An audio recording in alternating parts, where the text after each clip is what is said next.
السلام علیکم ورحمۃ اللہ وبرکاتہ۔ وہ 8 لوگ جن سے قبر میں سوال و جواب نہیں ہوگا۔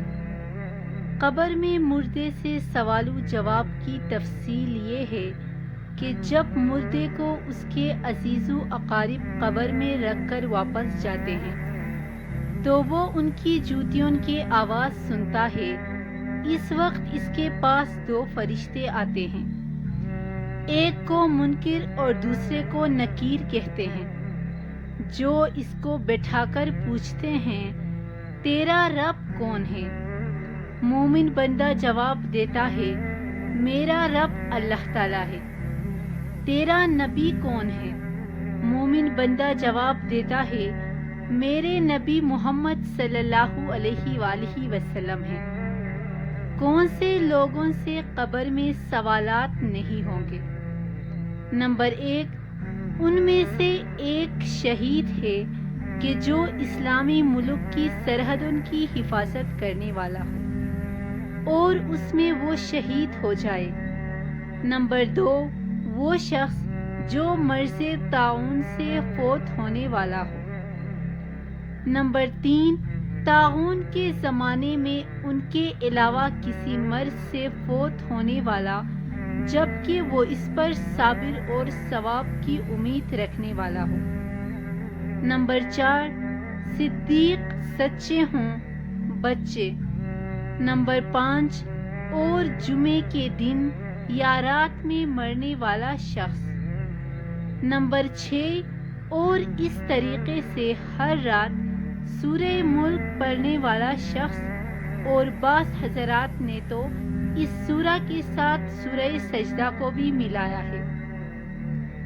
نمبر 7، اور اپنے مرض میں جو شخص قل هو اللہ احد پڑھے گا اور اسی کا ورد رکھے گا اور اگر یہ فوت ہو جائے تو اس سے بھی سوال نہیں ہوگا۔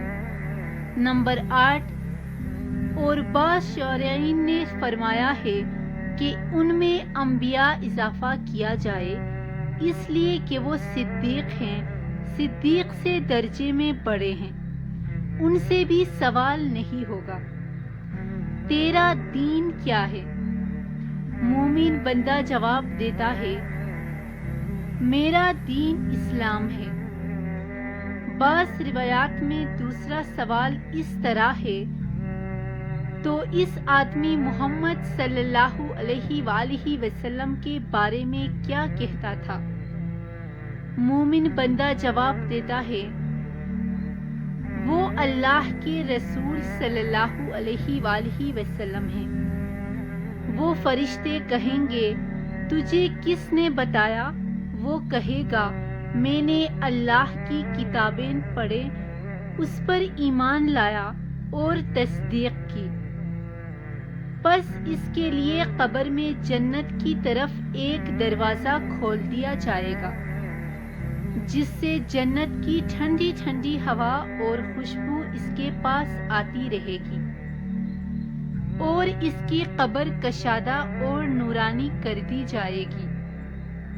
اگر وہ بندہ کافر یا منافق ہوتا ہے تو سوالوں کے جواب میں کہتا ہے افسوس میں کچھ نہیں جانتا۔ وہ فرشتے اس کو لوہے کے گرزوں ہتھوڑوں سے ایسے مارتے ہیں کہ سوائے جن و انس کے تمام مخلوق اس کی چیخیں سنتی ہے، اور قبر اس کو اس قدر دباتی ہے کہ اس کی پسلیاں ادھر کے ادھر اور ادھر کے ادھر نکل جاتی ہیں۔ پھر دوزخ کی کھڑکی اس پر کھول دی جاتی ہے اور وہ حشر تک اس عذاب میں مبتلا رہتا ہے۔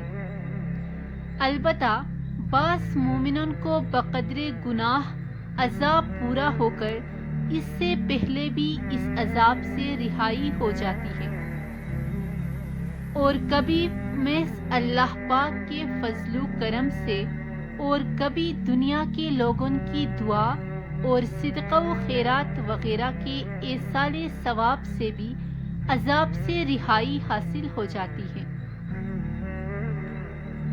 جمعے کے روز کی برکت سے بھی ہر گنہگار مومن کو اس روز عذاب سے رہائی ہو جاتی ہے۔ ضغطِ قبر، قبر کی تنگی و گھبراہٹ نیک بندن کو بھی ہوتا ہے، جو کسی گناہ کے سبب یا کسی نعمت کا شکر ادا نہ کرنے کے سبب ذرا سی دیر کے لیے ہوتا ہے، پھر اسی وقت دور ہو جاتا ہے۔ بعض کو اللہ تعالیٰ کی رحمت سے نہیں ہوتا۔